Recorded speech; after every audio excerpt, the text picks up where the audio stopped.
Praise the Lord दोस्तों, जय मसीह की। यीशु मसीह के नाम में एक बार फिर से आपका स्वागत है। और वास्तव में परमेश्वर हम सब के ऊपर दया दिखाता है। प्रभु का धन्यवाद हो। और आप सब कैसे हैं? परमेश्वर आपको आशीष दे, अनुग्रह करे। आइए, आज हम जिस विषय में देखने वाले हैं वो विषय है, जब हम परीक्षाओं में होते हैं तो हमें कैसे आगे बढ़ना चाहिए। जब हम परीक्षाओं में होते हैं तो हमें किस प्रकार से आगे बढ़ना चाहिए, और परीक्षाओं में आगे बढ़ने के लिए हमारी सहायता कौन करता है, और परीक्षाएं हमारी ज़िंदगी में क्यों आती हैं। परीक्षाएं हमारी ज़िंदगी में क्यों आती हैं, इस बात को जानना हमारे लिए बेहद ज़रूरी है। मेरे दोस्तों, मैं आपको आज बताना चाहता हूँ, एक आम आदमी जब यीशु मसीह में विश्वास करता है, उसकी ज़िंदगी में समस्याएं इस प्रकार से आती हैं और वो इस प्रकार से अपने आप को जज करता है और कहने लगता है, क्या ये समस्याएं मेरी ज़िंदगी में परमेश्वर क्यों नहीं सुलझा सकता? क्यों ये समस्याओं से मैं बाहर नहीं आ पा रहा हूँ? क्यों ये समस्याएं मेरी ज़िंदगी में इतनी हावी हो रही हैं?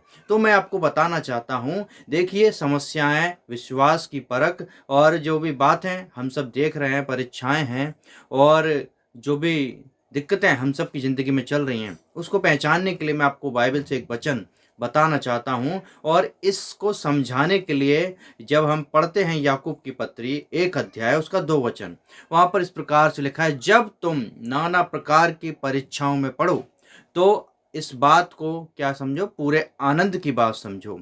परमेश्वर इस प्रकार से हमें अपने वचन के अनुसार और वचन के द्वारा बताना चाहते हैं कि इस बात को हमें आनंद की बात समझना है। परीक्षाओं में पढ़ना मतलब आनंद की बात।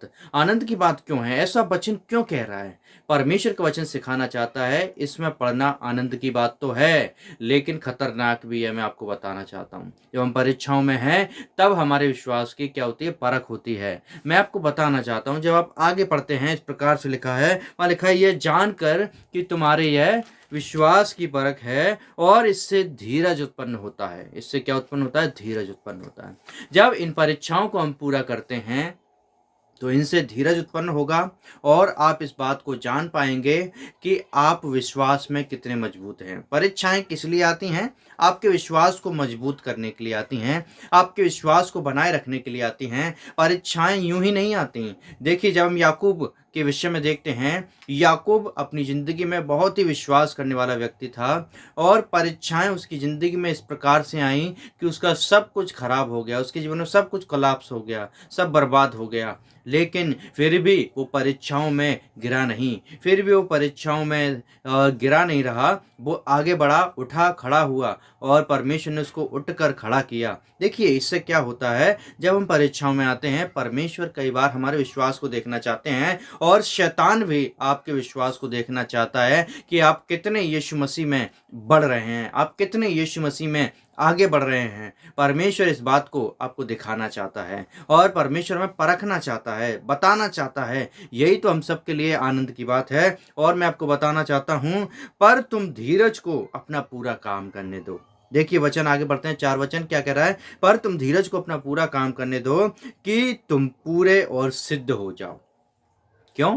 धीरज को अपना पूरा काम करने दो ताकि तुम क्या हो जाओ, पूरे और सिद्ध हो जाओ। परमेश्वर तुम्हें बताना चाहता है, तुम्हें ये एहसास कराना चाहता है, धीरज को अपना काम करने दो ताकि तुम क्या हो जाओ, सिद्ध हो जाओ। हम परमेश्वर को अपना काम करने दें और परमेश्वर की परीक्षाएं, परमेश्वर का अनुग्रह हमारी ज़िंदगी में हमेशा बढ़ती रहती हैं। देखिए, यीशु मसीह की ज़िंदगी में भी परेशानियां आई।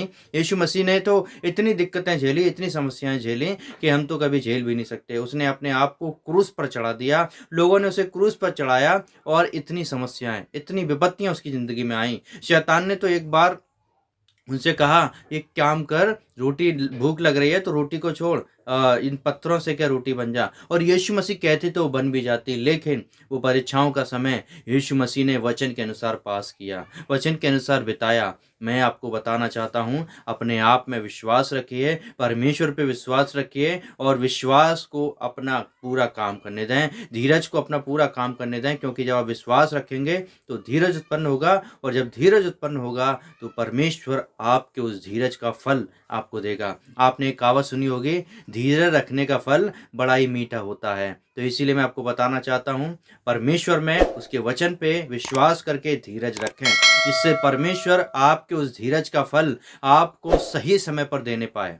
परमेश्वर आपके लिए बड़ा कार्य करना चाहता है। बस मुझे और आपको उस परीक्षाओं के समय में, उन स्थितियों के समय में खड़ा रहने की ज़रूरत है। उन स्थितियों में, उन विश्वास में जो परमेश्वर ने मुझको और आपको दिए हैं, बढ़ते रहने की ज़रूरत है। इसीलिए हमेशा बढ़ते रहिए और परमेश्वर में आगे बढ़ते रहिए। यदि आप किसी परीक्षाओं के समय में हैं और परीक्षाओं में हैं, तो मैं आपको कहना चाहता हूँ, कमेंट में जवाब दें और लिखें कि आज हम इस परीक्षा में, समस्याओं में चल रहे हैं, तो हम आपके लिए ज़रूर प्रार्थना करेंगे। और इस वीडियो को ज़रूर लाइक करके जाएँ। यदि आपको अच्छा लगा है कि आप परीक्षाओं से निकलना चाहते हैं, तो वीडियो को ज़रूर लाइक करें और परमेश्वर आपकी ज़िंदगी में सारी बातों से, सारी परीक्षाओं से आपको छुटकारा दे।